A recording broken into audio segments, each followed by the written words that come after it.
We're now living in the era of cinematic universe, the time when movies hit the theaters with a proper business plan already in their mind. If you have an idea or a script, you'd better have the sequel part sketched in your mind, because that's what a producer would like to hear from you. However, back in the 80s and 90s, building a franchise wasn't a pre-planned thing. Whether it was a gritty sci-fi B-movie thriller or a prestige Hollywood production, a franchise would depend on audience response to the movie. Especially for the B-movies of that time, the cult following through VHS, cable television, and video rental stores would matter more than box office revenues. Just imagine films like Tremors or Critters. They didn't even see box office success, and no one really expected them to continue, but they eventually became full-fledged franchises, mostly for their cult status. Cult recognition can stretch a story far beyond its usual boundaries, and as a staunch lover of B-movies, I never really wanted them to stop. So in today's video, I'm gonna talk about 10 such great movie series of that time, which you've probably forgotten existed. Without further ado, let's get started.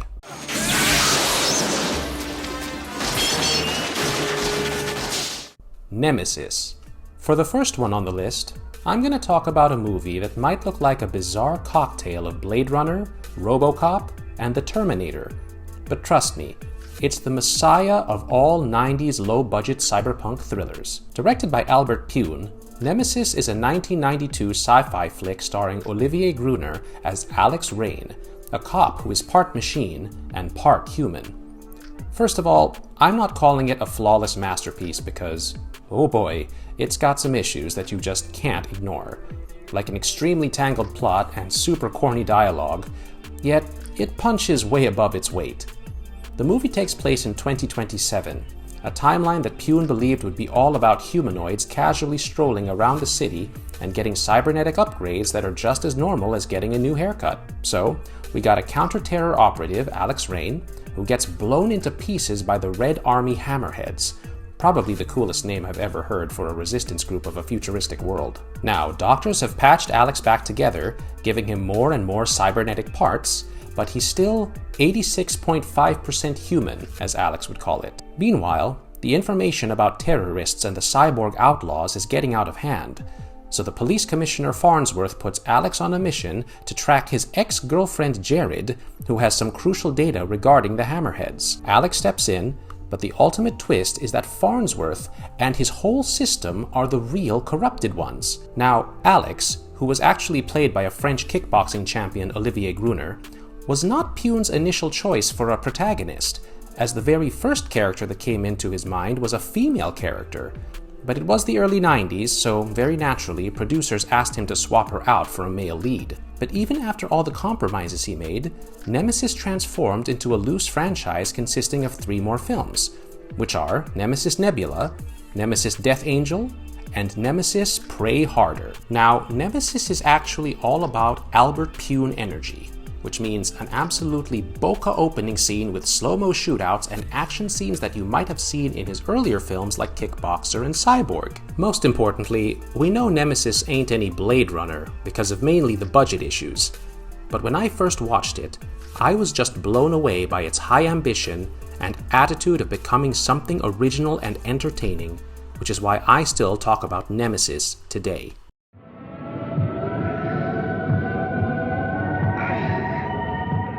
Tremors, 1984. Tim Thomerson being chased by a police car, then casually riding a scooter down a staircase until finally smashing straight through a window into someone's room, is that scene that's just never going to leave my brain. Tremors is a 1984 sci-fi cult gem where Jack Death, played by Tim Thomerson, is a time-traveling investigator from the 23rd century who's sent back to the past to hunt down a psychic villain named Martin Whistler, played by Michael Stefani. Now, Martin is the guy who can turn people into zombies through hypnotism, so no, you can't expect a George Romero-style zombie from this one. In this world, they're simply called trancers. Well, just like a normal B-movie formula, you get a jam of genres, as you will also get a buddy cop thriller with an unforgettable chemistry between Jack Death and Lena, played by a young punk rock era Helen Hunt. Los Angeles carries that typical 80s nostalgia, and the glimpses of the future we get to see from Jack Death's hilarious accounts of the future he belonged to. The 23rd century technology is way different from what he sees in the 80s. In his timeline, even hair dryers don't look like normal dryers anymore. Trancers brought its own franchise even though it had no business doing so. Empire Pictures and Full Moon Pictures turned it into a 6-part series, almost all of them featuring Tim Thomerson as time-traveling detective Jack Death, except for the 6th one, where his daughter, Josephine Death, who was possessed by her own father, saves the world. We got some sequels that went beyond the zombie territory and dealt with genres like magical fantasy. So yeah, if you sign up for a series like Trancers, you're getting yourself into a roller coaster ride of genres, with Tim Thomerson's deadpan performances being the cherry on top.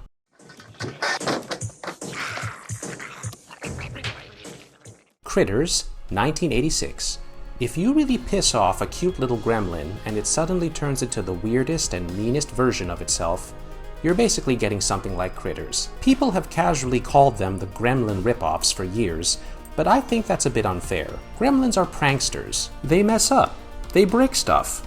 But the Critters, on the other hand, are these cute little predators with red eyes and sharp teeth who can even eat your face. Directed by Stephen Herrick, the story of Critters starts in deep space, where these tiny demonic furballs called Krites escape from a prison asteroid, hijack a spaceship, and land on a rural cornfield in Kansas. They start out by wiping out livestock, and then head towards the human settlements, especially the Brown family. Now, the Browns are your classic, peaceful, happy family just trying to live their lives, until the Critters arrive as some unexpected guests. Brad Brown, the teenage son of the family, had a secret talent for making fireworks, which actually helped them survive these little monsters. The real MVP behind the creature design are the Chiodo brothers, whom I absolutely love talking about.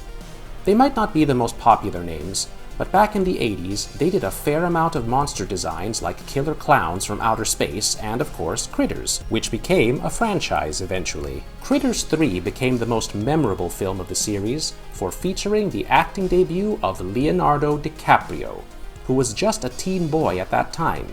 And yes, the kid later grew up to become Hollywood's biggest star. So Critters is more than just a cult classic favorite. It's a part of movie history as well.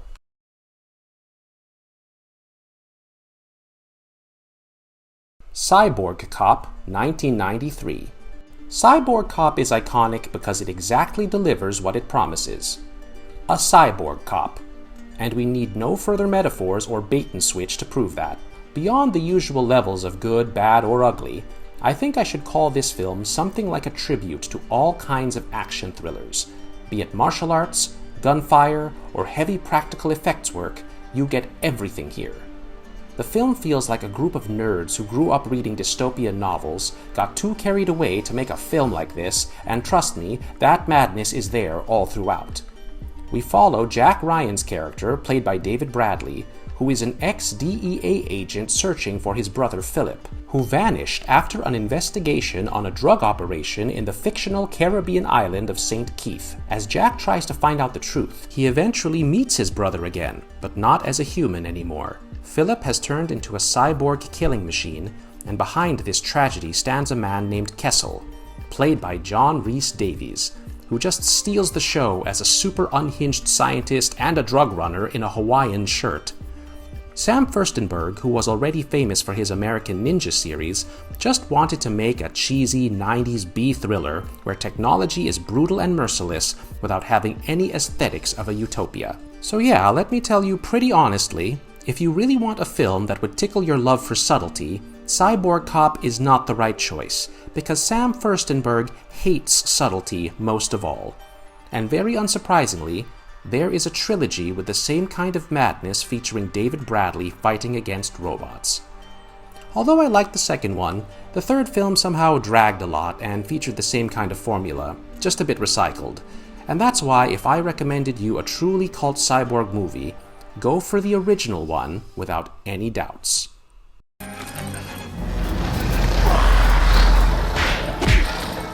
Oblivion, 1994.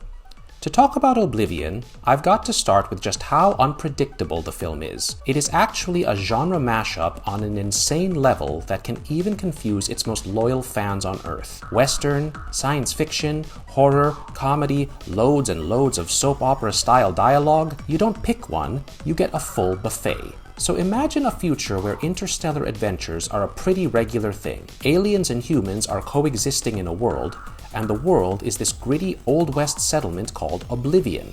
The story follows Zack Stone, played by Richard Joseph Paul, who returns home after learning his father has been killed by an infamous lizard man called Red Eye. Yeah, he's everything but a human, a giant alien, or a reptile and human hybrid, who happens to be a gunslinger in this universe. He's full of psychopathy, but he's famous among women, which I think is absurd and beyond. But Oblivion is exactly that kind of movie where you can't expect sanity. Another absolute scene stealer is Doc Valentine, played by George Takei. His specialty is that you can't just call him a doctor, because in this world, everyone is everything. Being a typical full moon production, it features many low-budget visual effects, but the real punchline is those extremely cheesy action sequences, which are straight-up parodies of old Western thrillers. Of course, they continued the story, and we got Oblivion 2 Backlash with the same premise, same characters, and same iconic genre massacre. But anyway, if you haven't witnessed this crazy cult movie, I'd ask you to go for it and give it a few minutes before it absolutely hooks you into its weird little universe.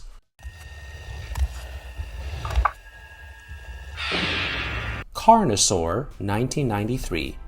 Just weeks before Steven Spielberg made history with Jurassic Park in 1993, a much smaller and cheaper movie stomped into theaters.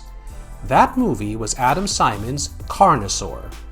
Now, you cannot and probably should not compare it to the Jurassic Park spectacle, but what it does have is that raw, early 90s creature feature energy.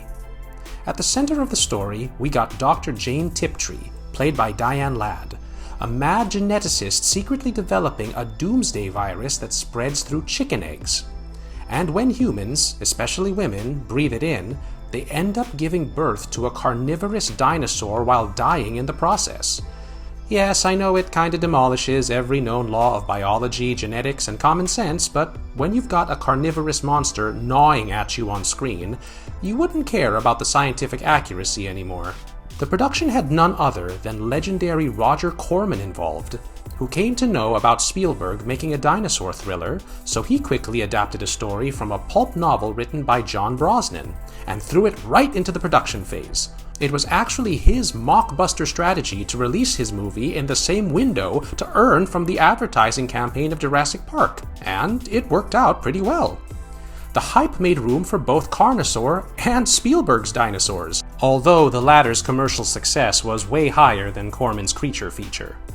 Designed by John Carl Buechler, Carnosaurs were animatronics, puppets, practical effects, and a mix of everything. But in my honest opinion, I've never seen a terrifying, monstrous dinosaur ever in any other films. Spielberg's Jurassic Park is a brilliant portrayal of man versus animals, but Carnosaurs was all about invoking fear, a deep-rooted fear of an apex predator that we know very little of. That's one of many reasons why horror fans, including myself, still enjoy revisiting Carnosaur on a lazy weekend night. Because, not just one, you can get a whole trilogy of dinosaur mayhem that came out a little later after Jurassic Park already blew our minds. So no matter how big of a Jurassic Park fan you are, always remember, before even Spielberg became the ultimate dinosaur daddy, there was Corman with some creepy Carnosaurs.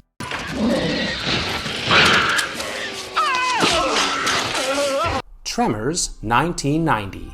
Tremors hit theaters in 1990, but at the time, most people had no idea just how good a survival thriller about an underground monster could be. So very usually, the film didn't make much money at its time of release. But then VHS occurred, and people finally began to notice it. Directed by Ron Underwood, Tremors began with a very easy premise. There's a giant thing living underground, causing earthquakes and eating people in a tiny Nevada desert town. And then we got two handymen called Valentine McPhee and Earl Bassett, played by Kevin Bacon and Fred Ward, who just want to escape their dead-end lives, but unfortunately, the graboids have other plans for them. Tremors never treats its audience like idiots. In lesser hands, this could have been a junkyard of a film featuring a dumb monster doing dumb things for 90 minutes, but the graboids are smart as hell, with their cleverest hunting techniques that even evolve over time. But our townspeople are one step ahead. If the monster they're fighting knows how to adapt, the survivors know that too. And that's how this film never gets boring for a second. The graboids are brought to life through animatronics, practical effects, and miniature work, which gives them a very tangible look, and I think it still holds up pretty well even today. Graboids got so popular among the cult fans that they brought back-to-back sequels of the movie with returning characters. But if there's one reason you should watch this series at least once in your life, it's Burt Gummer, who just evolves over time from an anxious survivor to a monster hunter. Even though some parts of the series suffered from formula fatigue and pacing issues, Tremors is by far one of the best well-made B franchises of all time.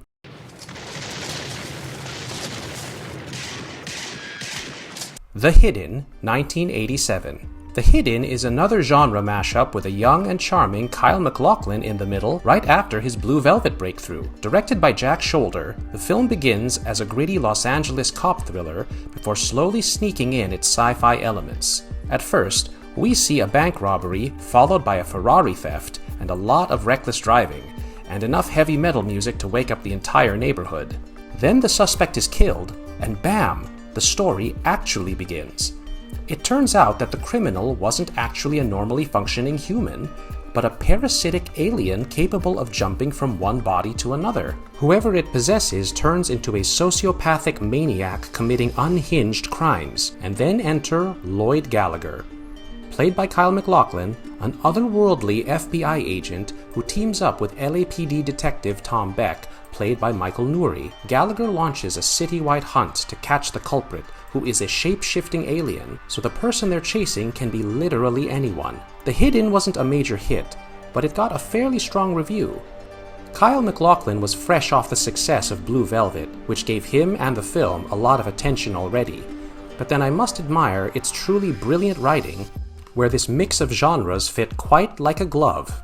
Every action sequence makes sense for the story, so once you're locked in, the constantly changing mood of the film will not feel like a gimmick anymore. The Hidden got a sequel, but honestly, nothing touches the original one. Even plenty of big-budget, heavily marketed cop thrillers of that era didn't have that unpredictability and smartness that The Hidden possessed back then. And that's why today, I'm putting it in my top 10 list.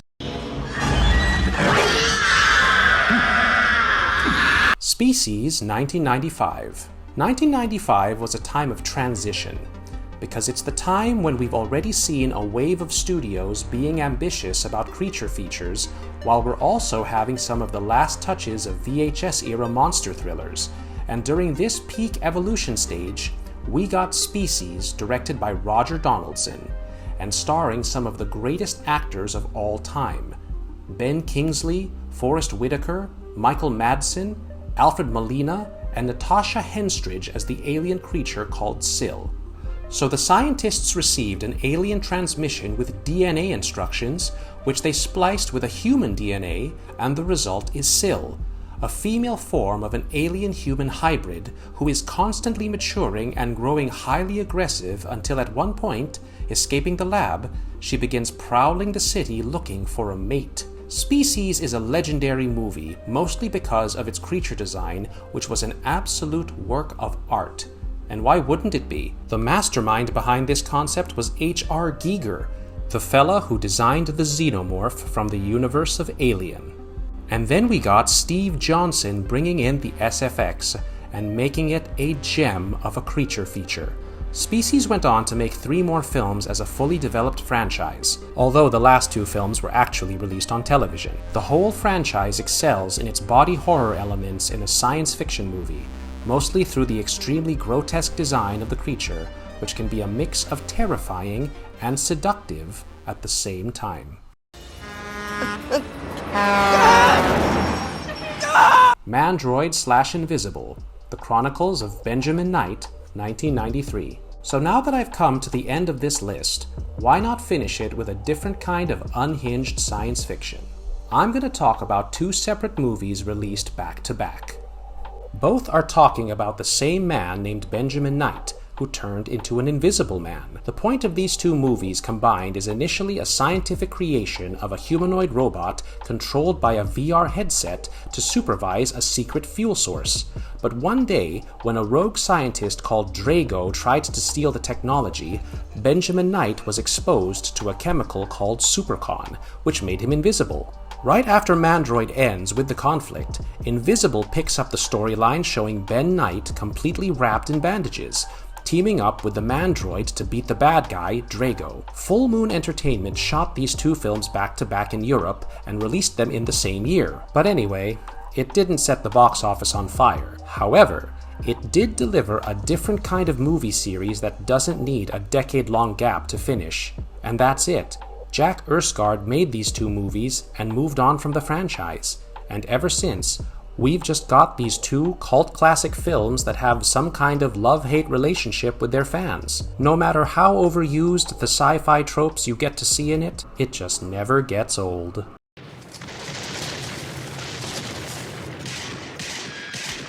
Alright folks, that's our list of the top 10 great sci-fi B-movie series that if you haven't watched at least once in your life, you're gonna regret big time. So hold no regrets and binge watch these cult sci-fi classics to make your taste in movies unhinged just like these films. On that note, this video is over. If you have enjoyed the video, please hit the like button and subscribe to our channel. And don't forget to leave a comment below to let us know about your favorite movie series from that time. Till then, goodbye, and see you in the next one.